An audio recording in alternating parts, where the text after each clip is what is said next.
The year was 1950. The world had just survived World War.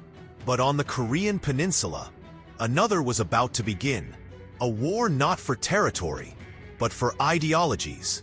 A war that would divide a nation and leave scars that still haven't healed.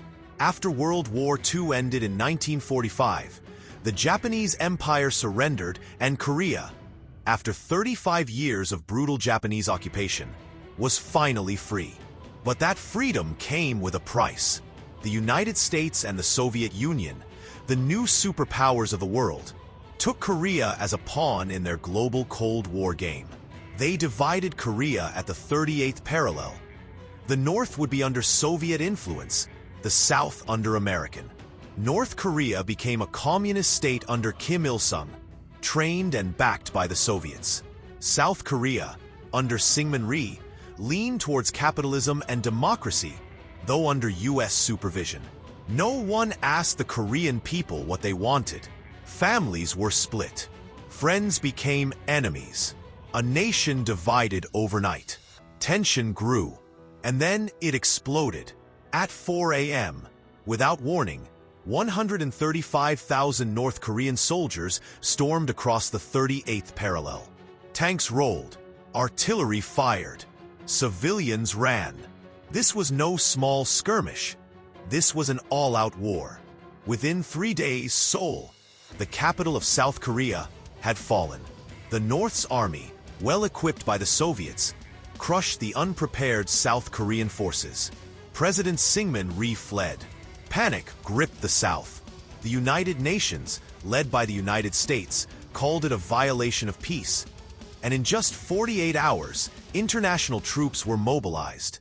By August 1950, the entire South Korean army and the arriving American troops were pushed back to a small corner in the southeast, the Pusan perimeter. It was the last stand. If Pusan fell, Korea would be lost. But they held on.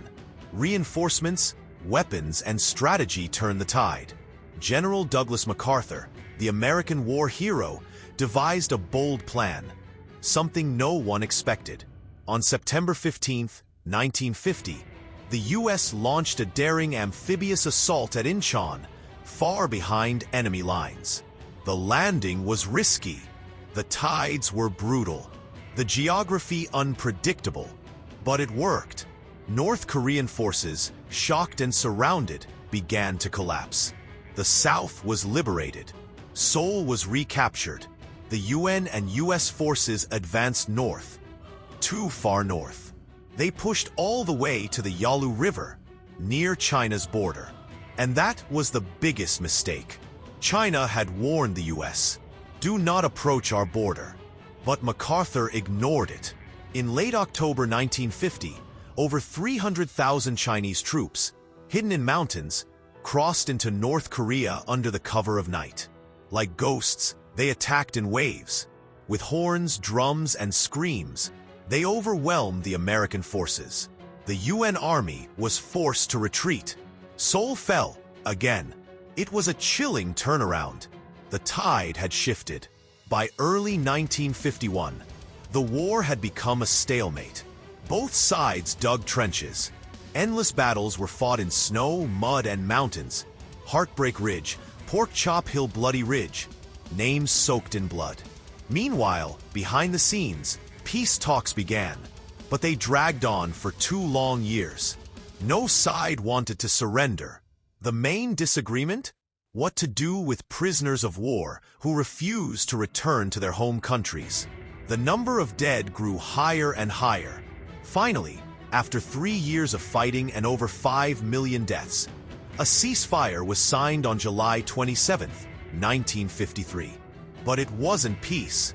There was no treaty, just a truce. The Korean Demilitarized Zone, DMZ, was created, a 2.5-mile wide strip of no man's land that still exists today. Korea remained divided, north and south, like a wound stitched with barbed wire. The war changed the world. The US became deeply involved in Asian geopolitics.